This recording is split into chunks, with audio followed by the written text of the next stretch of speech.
Hi there, Dead Ideal Boy here, back with another video. This time it is from yesterday's FIA Nations race featuring the N300 Toyota Yaris, and it was a car that would throw up some interesting racing, especially with the current penalty or lack of penalty regime that we are experiencing. So going into this race with quite a lot of trepidation, to be honest with you, not really knowing what to expect, but kind of preparing myself for the worst, I'll be honest, because these kind of cars, they always lead to a lot of close racing.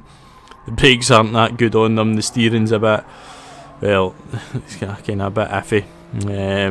So yeah, it was one of these races. I felt like, practice laps I'd been doing that had not bad pace. So I thought, yeah, why not? Let's give it a go and see what happens. So you're watching us here doing our qualifying lap. You only get kind of 2 shots. So this was our first flying lap after the out lap.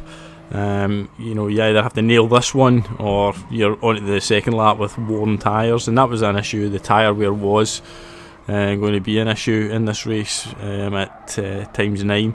But as you can see, we managed to hook up the final sector pretty well here, and that is a key to getting a good lap, I feel, around Fuji. If you can get a good sector here, and we get a very good run out of the last corner and closed up in the cars in front, and so we know from that point right away that we're going to be at least qualified ahead of them.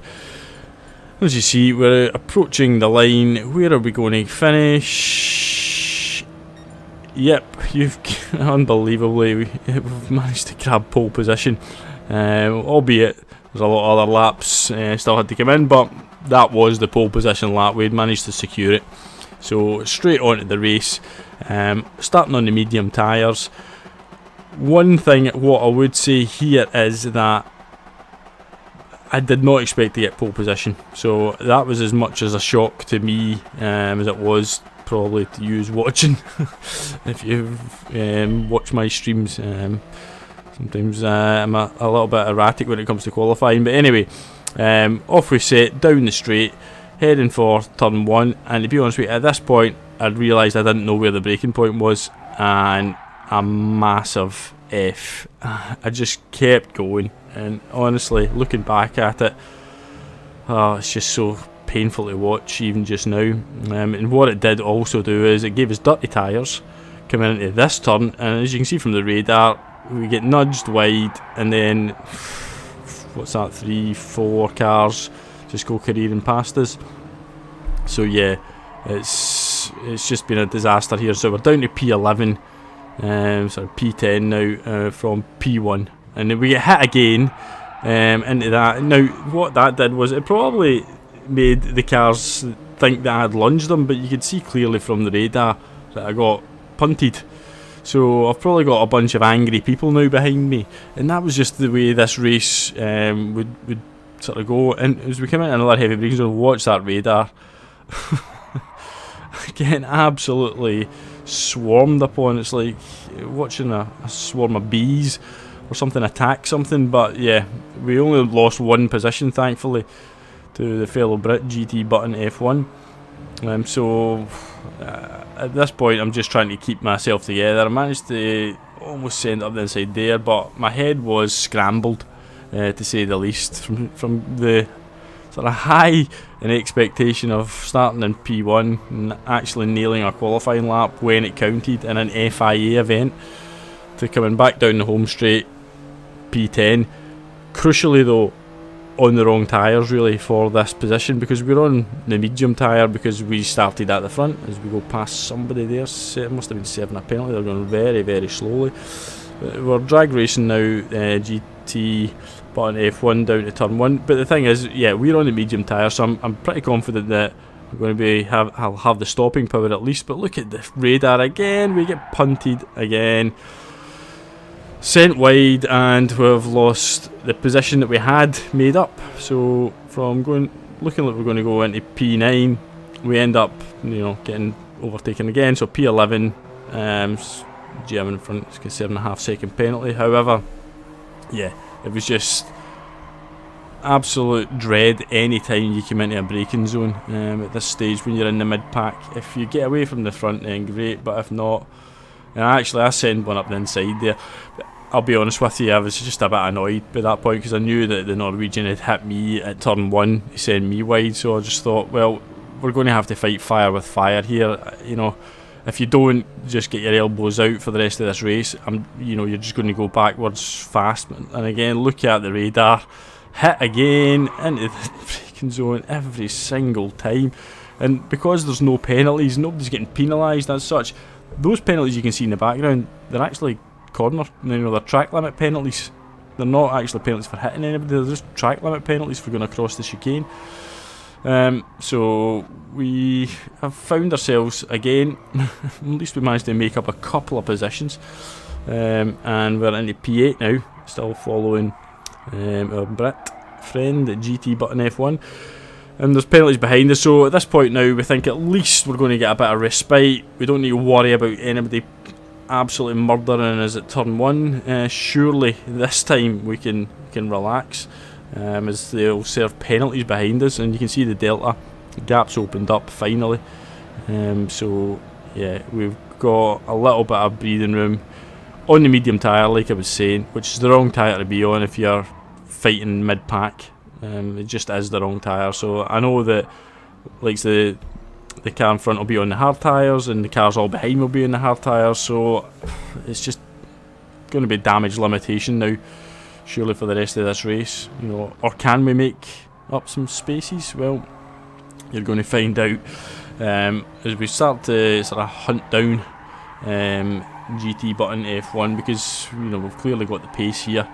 We've got obviously we've got the more grip with the tyre, and all the while, though, because of the battles, we're wearing our tyres out quicker than we would like to. You're looking to try and get 6, at least possibly 7 laps out of the medium tyre, but you can see the fronts already are suffering quite badly. So into the chicane again, heavy on the brakes, nailing it pretty well, right on the tail of Button. And we think about going for the move up the inside here, but we think better of it. We'll bide our time, but Button's struggling a little bit. We've clearly got more grip. And then going to open the door for us a little bit, and we're going to walk right through that, dropping it down in seconds. So a nice little move there to get us up into P7. So maybe not all is lost here. Interestingly enough, our German friend who started in P2, he suffered just as badly from the start, so he's nowhere to be seen either. So yeah, speeding on. We just sort of tried to nail a few laps together and just open up a gap as much as we could, and you can see from the delta we open a comfortable enough gap of over a second to GT Button, but we make a few wee mistakes and end up letting them back in their slipstream. But in we go to the pits to get off the very worn mediums by this point. Look at the front left tyre, it is absolutely dead by this point. So the cars just coming in are also on mediums there, you can see as well. Onto the hards. Now the hard tyre wasn't actually that much slower than the medium tyre after a few laps, but you just know we're coming out into basically a section where we're going to have to try and make up some time, and the hard tyre's not the tyre to do it on. So skipping forward, you can see pit stops being served, and we'll get onto the 9th lap coming up, and we've got our friend GT Button F1 back on our tail. So we're having a right old battle with him at least. So I'm thinking though, top 10 hopefully is a distinct possibility now, after fearing the worst. But you can see from the radar, we're not making up that much ground here. We've got the German here in P... I was going to drop back down. I'm not sure what actually happened to him or where he appeared from, but you can see the radar. We've now got a Spaniard absolutely careering through and absolutely misses the braking point by miles. We managed to send it up the inside, clipped a little bit there from Button coming back onto the track, but pretty happy with that. We're now up to P5, we've done well out of that. incident, for once we weren't being punted and we were actually the benefit of other people missing their braking points. But Button's back on our tail, and as we go round the long right hander, the hard tyres weren't great for it, but as you can see, he just nudges us off onto the grass there, and the car just absolutely loses it on the grass, no grip at all, and off we go into the barrier. So I'm not going to lie, I was pretty angry at this point, and I'm thinking, what's the point? It was bordering on rage quit.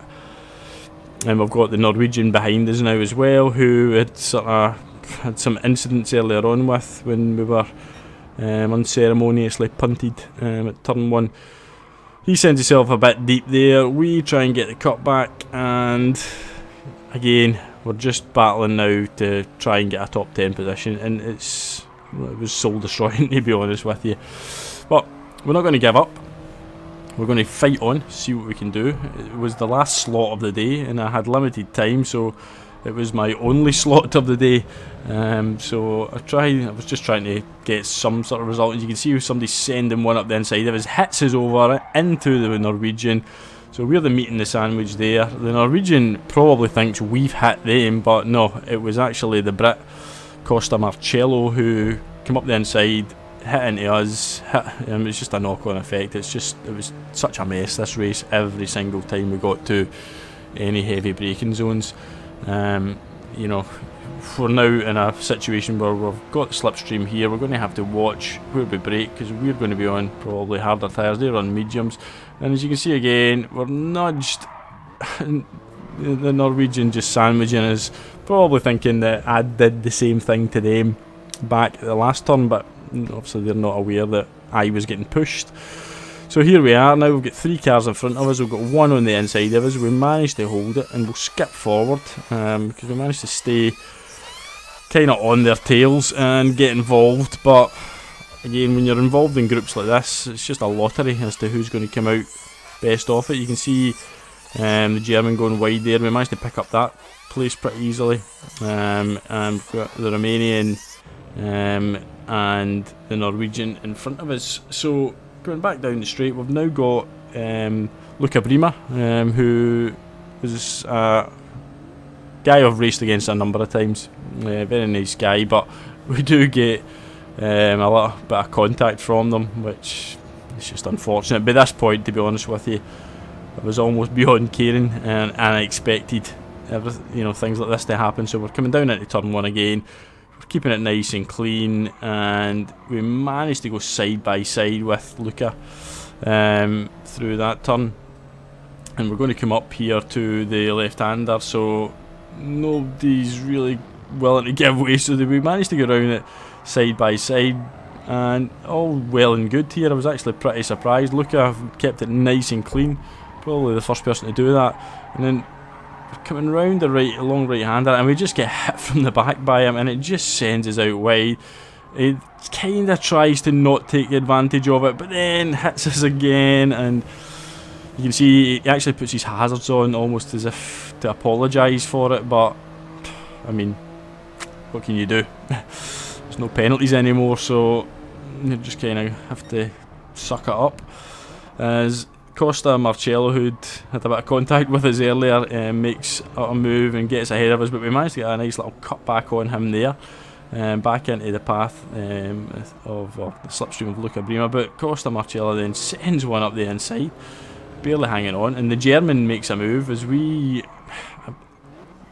basically, what I would say is I spent as much time looking at my radar during this race as I did the road ahead. And that was the problem with being in the mid to the rear of the race. If I'd been sensible and just managed to hit turn 1 from pole position and get away, it would have been such a different race, but it wasn't to be. And we're heading down now in the final lap in 16th place. So it was just going from bad to worse. And like I said, it would have been so easy to rage quit. It really would have been so easy to rage quit. But we managed to make up a place there because somebody goes into the pits for some reason, and we are going to go into turn 1 again. We're going to go up the inside of the German. Kinda managed to hold it, probably a little bit aggressive in the turn, but everybody was doing it to everybody by this point, so You know, like I said, if you didn't get your elbows out, then you got killed. That was just the way this race was going. So now we are back into the path of the Norwegian and the Czech Luka Brima. We've got company though behind us, as you can see from the radar, and once again I was just waiting to be punted, and we managed to survive that this time. And you can see the cars behind it, they had a little bit of contact, so I was hoping that they would just kill each other and then we can just at least salvage a P13, maybe get 100 points. I don't know. But go up the defensive route here and keep it tight on the inside. We've got somebody in the inside, but we managed to get it rotated enough and get a little bit of grip out there. You see our tyres are actually probably in better shape than theirs are if they're on the mediums, to be fair, at this point. So I was just hopeful that I could keep round the sort of tight route of this corner, because that was a place where you could overtake. And then once again here it was a case of going defensive and just trying to get out. You can see that kind of late attempt there from Costa Marcello to get up the inside, but it wasn't to be, and he gets a corner cutting penalty anyway. So we're going down the straight. We're going to finish the race in what looks like P13, which is just a pretty much disaster all round. But as you can see when we go over the line, I don't know if somebody rage quit or something, but we got bumped up to P12, so there you go, a free position. But it's little consolation given the fact that we had a pole position and had high hopes for the race based on, well, you know, our pace and the fact that, you know, we felt pretty comfortable in the car after the practice laps that we'd done. But hey ho, you can see there, P12 confirmed for the first FIA Nations and a grand total of 115 points. I suppose it was better than nothing, but the only thing that could be said about that is, yep, a massive fail. Anyway, thanks very much for watching. If you haven't subscribed, please think about subscribing to the channel and drop us a like, and I will see you on the next video. Thank you.